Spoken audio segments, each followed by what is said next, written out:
Bon, Eden, titulaire demain. Vous saviez, quand c'est la dernière fois que vous avez été titulaire avec les Diables? Ça remonte, hein? Ouais, novembre 2019. Et votre dernier but, vous savez où vous l'avez marqué avec les Diables? À Saint-Pétersbourg. Ouais. Bah voilà, ça va être les bonnes sensations. Ouais, ouais. Non, en plus le premier match, on a joué là-bas, j'ai pu jouer, enfin pas beaucoup, mais j'ai pu avoir quelques minutes. Le dernier contre le Danemark, encore un peu plus de minutes. Et donc là, voilà, j'espère être bien physiquement pour pouvoir enchaîner un peu plus. Justement, quelles sont les sensations? Ça va, ça va. Franchement, bien. Là, je fais une bonne semaine d'entraînement sans douleur. Donc voilà, j'espère juste confirmer ça demain. Oui, justement, c'est rare. C'est devenu rare pour vous, une semaine d'entraînement sans douleur? Non, non, parce que je me suis pas beaucoup entraîné en fait. C'est rare quand j'ai fait une semaine d'entraînement, c'est ça, c'est plus ça. Donc là maintenant, voilà, on essaie de tout ce qu'on peut faire, on essaie de le faire. Que ce soit, on parle beaucoup avec le staff médical, avec les kinés aussi, pour voir qu'est-ce qu'on fait après les entraînements.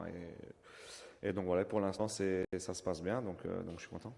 Dans la demi-heure que vous avez joué contre le Danemark, on vous a senti surtout en confiance. Peut-être ça faisait longtemps où vous avez osé provoquer un peu plus, dribbler, aller au contact, en oubliant peut-être justement les douleurs aux chevilles et ailleurs. Mais la confiance, elle vient. Si je commence un match avec des blessures, c'est difficile d'avoir de la confiance en fait. Que si je commence un match quand je suis sur le terrain et que je sens rien, la confiance, elle vient, voilà, les premiers ballons. C'est pour ça que j'essaye, moi déjà, de pas y penser et de me dire, voilà, essayer de faire le maximum sur le terrain et après on voit ce qui se passera. Oui, justement, cette première mi-temps que vous n'avez pas joué au Danemark, vous l'avez vécu comment sur le côté? Bah, quand on est sur le côté, on a envie d'être sur le terrain, tout simplement. Surtout quand on voit que l'équipe, ça tourne pas. Mais voilà, on a bien réagi en deuxième mi-temps et c'est ce que font les grandes équipes. Quand on va pas à chaque fois gagner les matchs 3-4-0, jouer pendant 90 minutes très très bien. Il y a des matchs où on va jouer un peu moins bien, comme on l'a fait le dernier match. Mais à la fin, on gagne le match, donc faut retenir le positif. Quelle autre équipe de l'Euro vous a impressionné? Bon, les premiers matchs, en fait, c'est pas vraiment, c'est plus pour se mettre dans la compétition. Il n'y a pas vraiment d'équipe hier, le match de l'Allemagne, sur le premier match, ils nous ont un peu déçus. Hier, ils font un gros match. Voilà, je pense que c'est plus pour se mettre en route. Voilà, maintenant, les équipes qui ont l'habitude de gagner, on va les voir.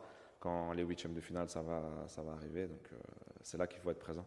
Justement, je ne sais pas si vous avez vu, c'est un peu comme à la Coupe du Monde 2018, ce serait peut-être plus simple comme parcours si vous terminez deuxième que si vous terminez premier de groupe. Ce sont des choses que vous évoquez entre vous ou alors c'est vraiment, non, les gars, on gagne chaque match, on verra. Non, franchement, après on connaît le discours du coach aussi. On va pas pour perdre un match. Voilà, quand on va sur le terrain, c'est pour gagner. Après, on verra contre qui on peut jouer. Mais si on veut prétendre à la victoire finale, il va falloir gagner contre tout le monde. Donc, on va donner le maximum et on va essayer de gagner tous les matchs.